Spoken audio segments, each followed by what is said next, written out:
Hello students, welcome to Step Up Academy. मैं अंजलि सिंह कुशवाहा और मैं हूं आपकी बायोलॉजी ट्यूटर। आज हम स्टार्ट करने वाले हैं क्लास 11th के चैप्टर 2 जो क्या है बायोलॉजिकल क्लासिफिकेशन के पार्ट 1 को, जिसकी हेडिंग है क्लासिफिकेशन सिस्टम्स एंड मोनेरा। मतलब बेसिकली आज हम पढ़ने वाले हैं कि ये जो बायोलॉजिकल क्लासिफिकेशन इस हेडिंग है इस चैप्टर की, किस चीज़ का क्लासिफिकेशन। बायोलॉजी तो आप समझ चुके हैं पहले ही क्या होता है, बायोलॉजी में भी किस चीज़ का वेरियस क्लासिफिकेशन किया गया है। और ये जो यहाँ पे वर्ड लिखा हुआ है Monera, what does it mean. तो चलिए स्टार्ट करते हैं। To describe all the possible type of species, to arrange the species in various categories on the basis of the similarities and dissimilarities. This is known as classification.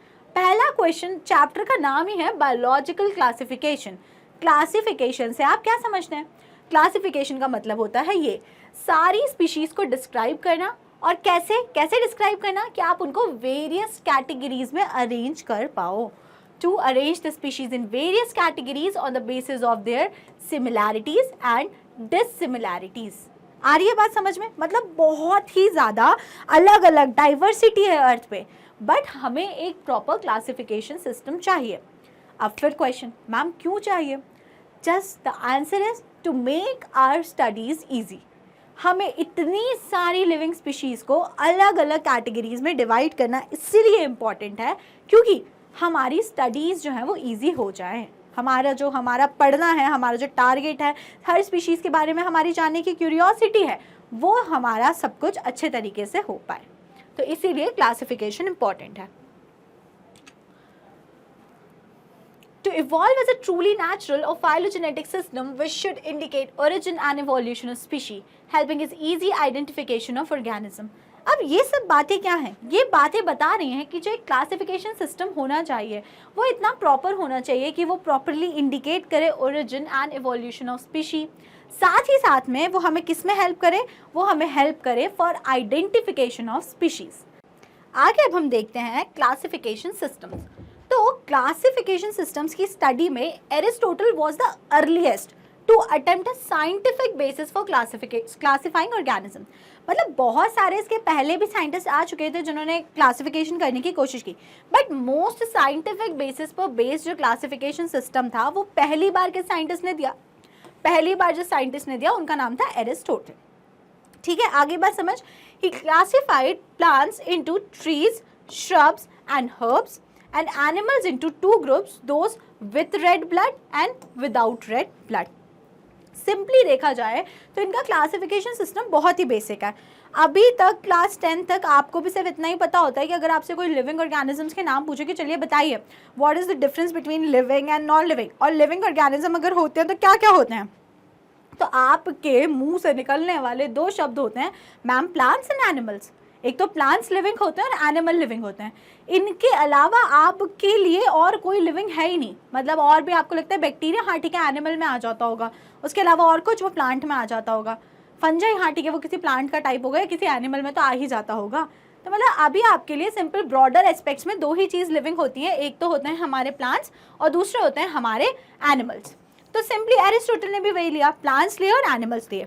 लेकिन उन्होंने plants को further classify करा, किस किस में further classify किया, trees, shrubs and herbs, और animals को क्लासिफाई करा किस में, with red bloods and without red blood cell. ठीक है, क्लासिफिकेशन सिस्टम ये देखो, उन्होंने जिसमें ट्रीज का क्लासिफिकेशन किया था, मतलब प्लांट्स का किया था, तो ट्रीज, हर्ब्स एंड शर्ब्स, ये किसका क्लासिफिकेशन था, प्लांट्स का। और रही बात एनिमल्स की, तो with red blood and cells and without red blood cell. तो एनिमल का क्लासिफिकेशन ये है। एनिमल के क्लासिफिकेशन में उन्होंने क्या किया, those organism have red blood cells in their body. और दूसरा क्लासिफिकेशन ऐसा जिनमें रेड ब्लड सेल्स नहीं है, जिनका ब्लड रेड नहीं है। आपका ब्लड रेड क्यों दिखता है? क्योंकि उसमें आरबीसीज हैं, रेड ब्लड सेल्स हैं। तो उनका क्लासिफिकेशन एनिमल्स का किस बेसिस पे था, एक जिनमें रेड ब्लड सेल्स नहीं है और दूसरा जिनमें रेड ब्लड सेल्स हैं। अब अगर हम बात करें mammals, lizard, bird and fish, ये किस में आ गए, ऐसे वाले ऑर्गेनिज्म में आ गए जिनमें आरबीसीज थी। और दूसरी अगर बात करूं तो ऐसे वाले ऑर्गेनिज्म जो कैसे थे, जिनमें नहीं था, तो फिर उनको फर्दर दो कैटेगरी में डिवाइड किया गया, that is hard body and soft body. उनकी बॉडी हार्ड है कि उनकी बॉडी सॉफ्ट है। अगर उनकी बॉडी हार्ड थी तो they are refer to as insects, उनको हमने क्या बोल दिया, उनको हमने बोल दिया इंसेक्ट्स। और अगर अब बॉडी सॉफ्ट थी तो जो सॉफ्ट बॉडी ऑर्गेनिज्म होते हैं उनके ऊपर जनरली होता है शेल। तो शेल है कि शेल नहीं है, दो बेसिस पे फर्दर इनके क्लासिफिकेशन हुए। तो शेल अगर है तो इसका एग्जाम्पल हो गया था शेलफिश, और अगर शेल नहीं है तो इसका एग्जाम्पल हो गया था jellyfish. This was the classification given by Aristotle. तो प्लांट्स और एनिमल्स का सिंपलेस्ट क्लासिफिकेशन जो था, अर्लीस्ट था, एरिस्टोटल ने दिया था। प्लांट्स को किस किस में क्लासीफाई किया था, प्लांट्स को क्लासीफाई किया था हर्ब्स, श्रब्स एंड ट्रीज। और एनिमल्स को किस किस में क्लासीफाई किया था, एनिमल्स को क्लासीफाई किया था with red blood sales and without red blood sales. Is that clear? Yes. आगे अब हम देखते हैं टू किंगडम क्लासिफिकेशन। सबसे पहला जो एग्जिस्टेंस में कोई क्लासिफिकेशन सिस्टम आया था तो वो था two kingdom classification system. Two kingdom classification system, आपको नाम सुन के ही समझ में आ रहा होगा कि इस वाले क्लासिफिकेशन सिस्टम ने कोई दो किंगडम इंट्रोड्यूस करे थे। और आप ये हायरकी पढ़ चुके हैं, taxonomical hierarchy, kingdom, phylum, class, order, family, genus and species. तो सबसे पहले जो टू किंगडम इंट्रोड्यूस करे वो किसने करे थे, लिनियस ने करे थे, कार्लस लिनियस। कार्लस लिनियस जो थे उन्होंने टू किंगडम क्लासिफिकेशन इंट्रोड्यूस किया था। और टू किंगडम क्लासिफिकेशन सिस्टम में उन्होंने क्या दो किंगडम इंट्रोड्यूस करे, पहला था किंगडम प्लांटे एंड दूसरा था किंगडम एनिमेलिया। क्या इंट्रोड्यूस करा, kingdom Plantae and kingdom animalia. ठीक है, ये ऑर्गेनिजम्स हैं। तो सारे लिविंग ऑर्गेनिजम्स को उन्होंने दो कैटेगरी में डिवाइड कर दिया, पहला था किंगडम प्लांटे और दूसरा था किंगडम एनिमेलिया। किसका क्लासिफिकेशन सिस्टम है ये, लिनियस के द्वारा दिया गया क्लासिफिकेशन सिस्टम है ये, और इसको बोला गया टू किंगडम क्लासिफिकेशन सिस्टम। आगे देखते हैं drawbacks of two kingdom classification system. अब आप अगर अभी अपने सिलेबस में देखोगे तो लेटेस्ट आप पढ़ते हो 5 kingdom classification system, two kingdom आप नहीं पढ़ते हो। मतलब कहीं ना कहीं इस सिस्टम को एक्सेप्ट नहीं किया गया था, इसको रिजेक्ट कर दिया गया था। तो इसके रिजेक्ट होने के कारण क्या क्या थे, इसके रिजेक्ट होने के रीजंस क्या थे, क्योंकि इसमें कुछ ड्रॉबैक्स थे। अब ड्रॉबैक्स क्या थे, चलिए देखते हैं। पहला ड्रॉबैक था prokaryotes, bacteria, cyanobacteria and eukaryotes, fungi, mosses, फंस, जिम्नोस्पर्म, बैक्टीरिया एंड साइनोबैक्टीरिया। और यहाँ पे यूकैरियोट्स की बात करें तो फंजाई, मॉसेस, फंस and gymnosperms and angiosperms were included in the under plants based on the presence of cell wall, but they are widely differed in other feature. सबसे पहला जो ड्रॉबैक था वो ये था कि प्रोकैरियोट्स को एंड यूकैरियोट्स को, प्रोकैरियोट्स एंड यूकैरियोट्स इन दोनों को ही एक साथ रख लिया, एक साथ। अब ऐसा कोई क्लासिफिकेशन सिस्टम क्या पॉसिबल है? आपने पढ़ लिया है कि प्रोकैरियोट्स और यूकैरियोट्स का सेल स्ट्रक्चर कितना डिफरेंट होता है। आप साइटोलॉजी में आगे पढ़ेंगे और बाकी का फुल का इंट्रोडक्टरी पार्ट आपने क्लास 9th और 10th में पढ़ा होगा कि यूकैरियोट का सेल स्ट्रक्चर कितना डिफरेंट होता है, प्रोकैरियोट्स का कितना डिफरेंट होता है।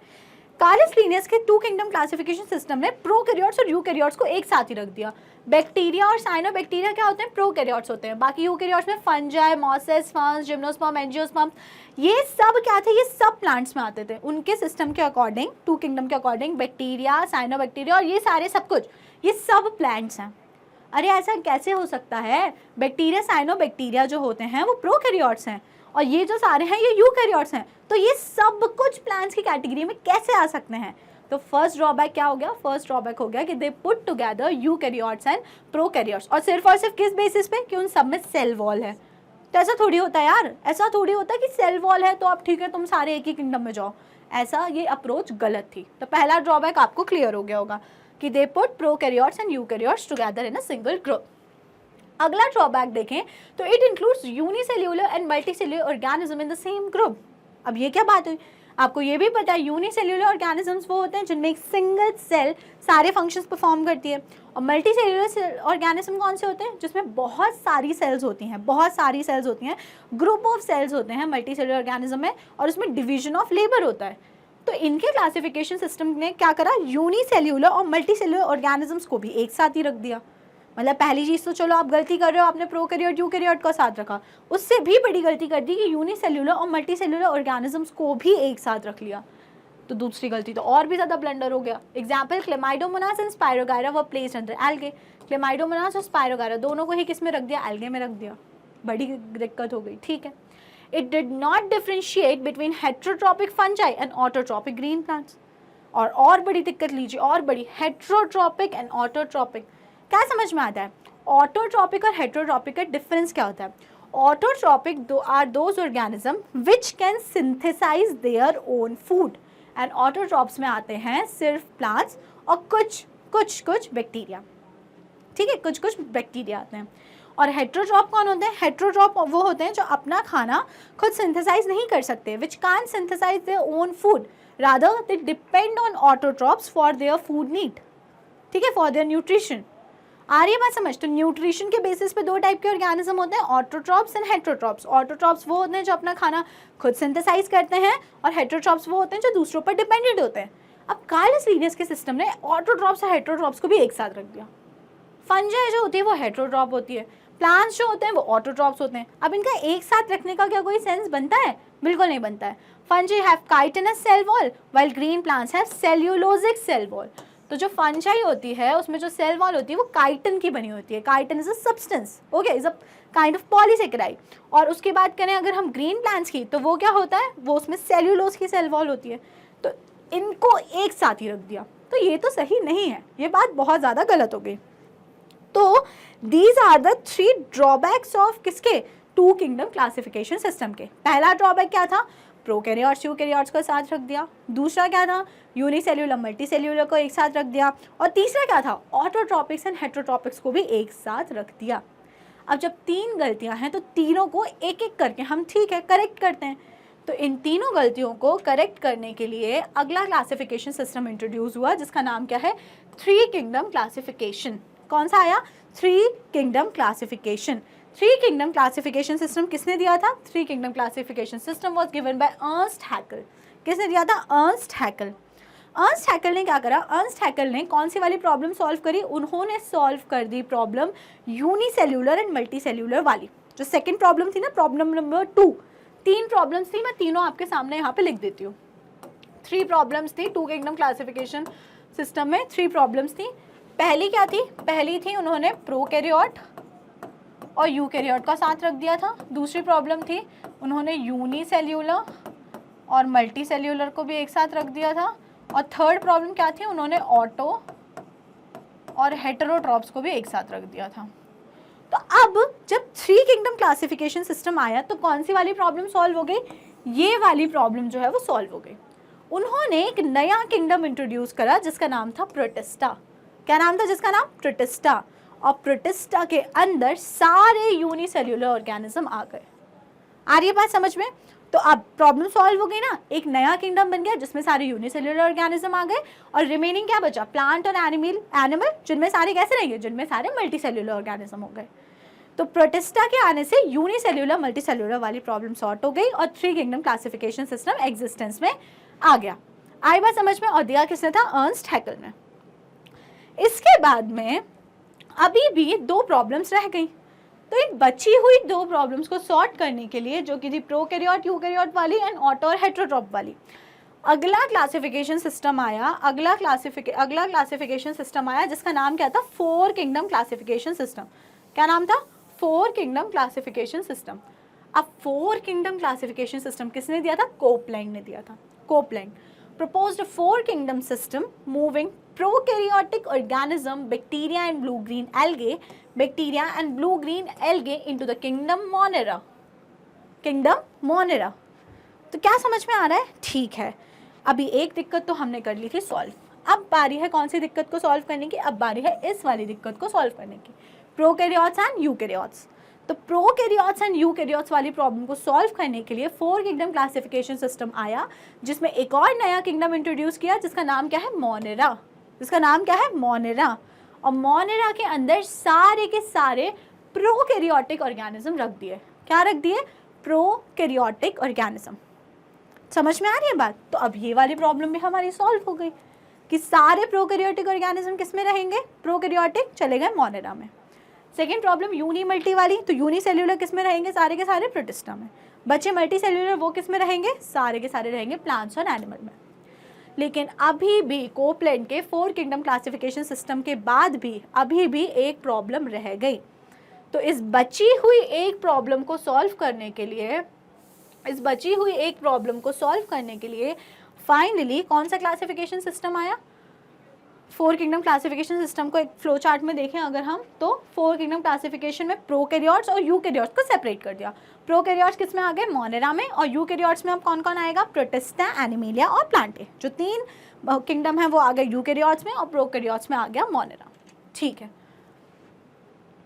फाइनली जो मैं बोल रही थी कि अब जो एक लास्ट वाली दिक्कत रह गई है, ये वाली दिक्कत ऑटो और हेट्रो वाली, इस दिक्कत को सॉल्व करने के लिए फाइनली आया 5 किंगडम क्लासिफिकेशन सिस्टम, जो मोस्ट एक्सेप्टेड सिस्टम है, most accepted.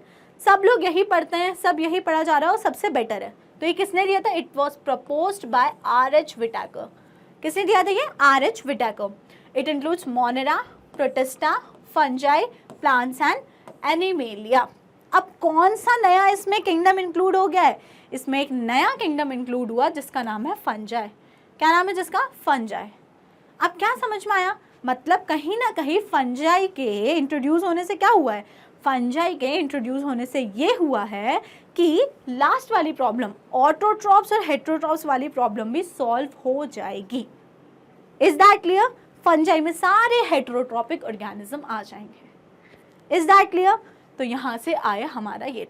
The classification system is based on, ये इंपॉर्टेंट होता है, क्वेश्चन आता है कि जो R.H. विटाकर का 5 किंगडम क्लासिफिकेशन सिस्टम है वो किन किन पॉइंट्स पे बेस्ड था। तो वो बेस्ड किस किस पे था? सबसे पहले cell structure, second is thallus organisation, third is mode of nutrition, fourth is reproduction and phylogenetic relationship. These are the 5 factors on which R.H. Whitaker's 5 kingdom classification system was based on.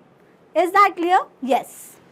तो आपने क्या क्या पढ़ लिया? आपने अभी तक 2, 3, 4 and finally 5 kingdom classification system पढ़ा। तो कितने किंगडम अब फाइनली आ चुके हैं? There are 5 kingdom. Kingdom Monera, kingdom Protista, kingdom Fungi, kingdom Plantae, kingdom Animalia. तो 5 किंगडम एग्जिस्टेंस में आ चुके हैं और आपको कुछ कुछ कैरेक्टरिस्टिक प्रॉपर्टी ईच के बारे में पता चल चुकी हैं मेरे अकॉर्डिंग। ये टेबल स्टडी करते हैं, ये टेबल एनसीईआरटी में गिवन एक टेबल है। सबसे पहले बात करें तो देखिए क्या दिया हुआ है। सबसे पहला पॉइंट जो यहाँ पे लिया हुआ है सेल टाइप। तो सेल टाइप का क्या मतलब होता है? Whether it is a prokaryotic cell और यूकैरियोटिक सेल। तो आपको बहुत अच्छे से ये बात पता है, जो मोनेरा होते हैं, मोनेरा उसमें ही सिर्फ प्रोकैरियोटिक ऑर्गेनिजम्स आते हैं, बाकी इन चारों में कैसे ऑर्गेनिज्म है? Eukaryotic organism. सेकंड बात करें सेल वॉल की, कि सेल वॉल प्रेजेंट है कि एब्सेंट है। तो मोनेरा में जो सेल वॉल होती है वो प्रेजेंट होती है, but it is non cellulosic. Cellulose की नहीं है वो वॉल। अगर वो वॉल सेल्यूलोज की होती तो फिर भी एक बार आप कंसीडर कर सकते थे कि it is a plant, but वो सेल्यूलोज की नहीं है। It is a non cellulosic cell wall made up of polysaccharides and amino acids.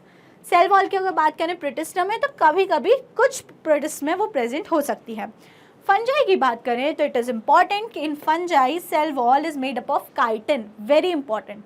And अगर प्लांट्स की बात करें तो प्लांट्स में भी सेल वॉल प्रेजेंट होती है and it is made up of cellulose. और एनिमल्स में क्या याद रखना है, बहुत इंपॉर्टेंट, सेल वॉल होती है एब्सेंट। सेल वॉल क्या होती है? एब्सेंट होती है। आगे ये बात समझ में? तो ठीक है, सेल टाइप हो गया, सेल वॉल हो गया। अगला देखते हैं न्यूक्लियर मेम्ब्रेन। क्या देखते हैं? Nuclear membrane. तो न्यूक्लियर मेम्ब्रेन की बात करें तो अब आप खुद ही सोचो, Monera is a type of prokaryotic cell. तो क्या कभी भी प्रोकैरियोटिक सेल में न्यूक्लियर मेम्ब्रेन प्रेजेंट होती है क्या? कभी भी नहीं होती। तो इसीलिए मोनेरा जो होता है उसमें न्यूक्लियर मेम्ब्रेन एब्सेंट है और बाकी चारों कैसी हैं? यूकैरियोटिक सेल हैं, तो चारों में जो न्यूक्लियर मेम्ब्रेन है वो प्रेजेंट है। Next is body organisation. Body organisation means क्या है बॉडी का organisation? Whether it is cellular level और बहुत ज़्यादा बॉडी मल्टी सेल्यूलर लेवल पे है कि क्या है? तो यहाँ पे सेल्यूलर मीन्स यूनिसेल्यूलर, यहाँ पे भी यूनिसेल्यूलर, और यहाँ पे मल्टी सेल्यूलर हो चुकी है बॉडी, जिसमें भी मल्टी सेल्यूलर हो चुकी है। तो अब क्या क्या लेवल हो सकता है? टिश्यू लेवल हो सकता है, ऑर्गन लेवल हो सकता है, ऑर्गन सिस्टम लेवल हो सकता है। तो there are various levels given here. बाकी मोनेरा और प्रोटिस्टा में क्या है कि बॉडी इज यूनिसेल्यूलर, उसमें बहुत सारी सेल नहीं है, दे आर सिंगल सेल। और यहाँ पे मल्टी सेल्यूलर हो चुकी है कहानी। तो जब मल्टी सेल्यूलर हो चुकी है तो it could be a tissue, it could be a organ और it could be organ system level. Clear? Yes. आगे देखते हैं mode of nutrition. Mode of nutrition में बेसिकली हम क्या देखते हैं, ऑटोट्रॉप्स और हेटेरोट्रॉप्स। तो ऑटोट्रॉप्स और हेटेरोट्रॉप्स की बात करें तो जो मोनेरा होते हैं they could be autotrophs as well as they could be heterotrophs. Autotrophs में भी उसके दो क्लासिफिकेशन होते हैं, photoautotrophs and chemoautotrophs. और उसके बाद अगर हम बात करें हेटेरोट्रॉप्स की तो उसमें सैप्रोफिटिक एंड पैरासिटिक। आगे बात करते हैं प्रोटिस्टा की। तो Protista are mainly autotrophs but sometime they could be heterotrophs also. Fungi are always heterotrophs, कभी भी उसमें ऑटोट्रॉपिक कंडीशन होगी ही होगी नहीं। Similarly plants they are mostly 99.9% plants are autotrophs, exception Venus fly trap and all है, तो उसको हम यहाँ ना ही कंसीडर करें तो बेटर है। तो प्लांट्स में न्यूट्रिशन की बात करें तो it is mainly autotroph. And animals की बात करें तो एनिमल्स में it is always heterotroph, always. And heterotroph में भी होलोजोइक एंड सैप्रोफिटिक एटसेट्रा। तो this table is very important because NCERT में है और ये प्रॉपर आपको क्लासिफिकेशन करके देती है बिटवीन ऑल 5 किंगडम्स। एक बार रिवाइज करते हैं तो 2 किंगडम क्लासिफिकेशन सिस्टम में क्या था, कार्लस लीनियस ने दिया था kingdom Plantae and kingdom animalia. फिर आया 3 किंगडम क्लासिफिकेशन सिस्टम जो किसने दिया था, अर्नस्ट हैकेल ने दिया था, और उसमें क्या था, उसमें था kingdom protista and kingdom Plantae and kingdom animalia. उसके बाद में आया था 4 किंगडम क्लासिफिकेशन सिस्टम जो कोपलैंड ने दिया था और उन्होंने एक नया किंगडम इंट्रोड्यूस किया था जिसका नाम था kingdom Monera. Then kingdom Protista, Plantae, Animalia was existing before. Last में आया 5 किंगडम क्लासिफिकेशन सिस्टम जो दिया था आर.एच. विटाकर ने, जिसमें 5 किंगडम्स फाइनली क्या हो गए, Monera, protista, fungi, Plantae and animalia. समझ में आ गई आपको ये बात। अब इसके बाद क्या हुआ कि एक और अप्रोच लगाई गई कि चलो कुछ और एक्स्ट्रा करके देखते हैं।